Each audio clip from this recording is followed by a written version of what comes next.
প্রশ্ন যদি জাগলো মনে, মৃত্যুর পর মানুষের কি অবস্থা হয়? এই প্রশ্নের আলোকে শ্রী শ্রী স্বামী স্বরূপানন্দ পরমহংসদেব বলেন, মৃত্যুর মানে দেহের পতন। আত্মার তো মৃত্যু নেই, আত্মা অজর অমর। দেহ পতনের পরে নিজ নিজ কর্ম সংস্কারগুলিকে নিয়ে অনেক ক্ষেত্রে আত্মা বিব্রত হয়ে পড়েন। যার সংস্কার সমূহ শুভ, যিনি দেহা অবস্থানকালীন নিজেকে আর দেহকে এক বলে ভ্রম করেননি, যিনি দেহকে বিহিত কর্তব্যে নিয়োজিত করে আত্মাকে সব কিছুতে অনাসক্ত দেখেছেন, তিনি মৃত্যুর পরেও নির্বিকার শান্তি আস্বাদন করেন।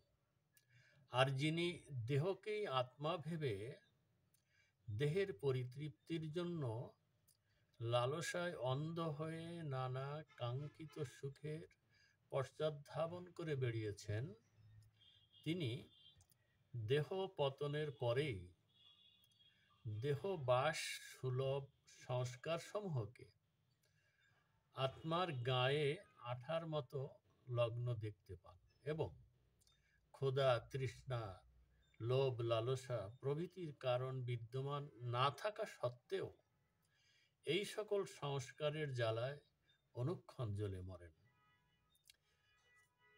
এখন প্রশ্ন হলো যে এই যন্ত্রণা থেকে পরিত্রাণের উপায় কি? তখন তিনি আবার বলেছিলেন, কাল সর্বদুঃখহারী, জ্বালায় জ্বলতে জ্বলতে আপনি সব সংস্কার যথাকালে বিনাশপ্রাপ্ত হয়। তাহলে পুনরায় জন্মগ্রহণের পূর্বেই কি তা ক্ষয় পায়? ঈশ্বরের ইচ্ছায় কি না সম্ভব হয়? তিনি বললেন, কারো পায়, কারো পায় না। আবার বললেন, যাদের সংস্কার ক্ষয় পায় না, তাদের সংস্কারের ক্ষয় হয় এসে পরবর্তী জন্মে দুঃখ ভোগে। এই প্রসঙ্গে শ্রী ভগবান শ্রীমদ্ ভগবদ গীতায় বলেছিলেন, ন জায়তে ম্রিয়তে বা কদাচিৎ, নায়ং ভূত্বা ভবিতা বা ন ভুব, অজনিত্য শাশ্বত অয়ং পুরাণ, ন হন্যতে হন্যমানের শরীরে। সাংখ্যযোগ 20তম শ্লোকে একথা তিনি বলেছেন।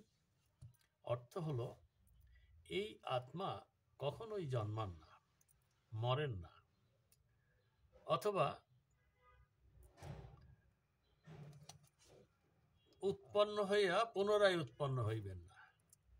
ইনি অজ, নিত্য, শাশ্বত এবং পুরানো শরীরের বিনাশে ইহার নাশ হয় না। এই যে অজ অর্থাৎ যা কখনো জন্মায় না, আর নিত্য যা সর্বকালেই বিদ্যমান থাকে, আর শাশ্বত হলো অবিনশ্বর, পুরানো যিনি সৃষ্টির আগে ও সংহারের পরে বর্তমান থাকেন, এই হলো পুরাণ। আত্মা এইরূপ স্বভাব সম্পন্ন বলে শরীর হত হলেও ইনি হত হন না। শরীরের নাম কোষ। কোষ 5টি: অন্নময় কোষ, প্রাণময় কোষ, মনোময়, বিজ্ঞানময় এবং আনন্দময় কোষ। প্রথম 2টি স্থূল শরীর, দ্বিতীয় 2টি সূক্ষ্ম শরীর এবং শেষেরটি কারণ শরীর। লয়যোগে একটি নষ্ট হলে অন্যটি অপরটিতে পরিণত হয়ে পরিশেষে সর্বলয়ে সৎসত্তায় মিশে যায়। সুতরাং আমরা এই সিদ্ধান্তে পৌঁছাতে পারি যে আত্মা অবিনশ্বর, আত্মার মৃত্যু নাই, ক্ষয় নাই, লয় নয়, আত্মা শাশ্বত। সুতরাং আমাদের মৃত্যুর পরের অবস্থা হলো শুধুমাত্র এই পঞ্চভূতে তৈরি এই যে দেহ কীতি অব তেজ মরুদ্যম, এই দেহখানি এই পঞ্চভূতের সাথে মিশে যায়। আর প্রকৃত যে আমি, যে আত্মারূপী আমি, এই আত্মার কোনো ক্ষয় হয় না, কোনো লয় হয় না।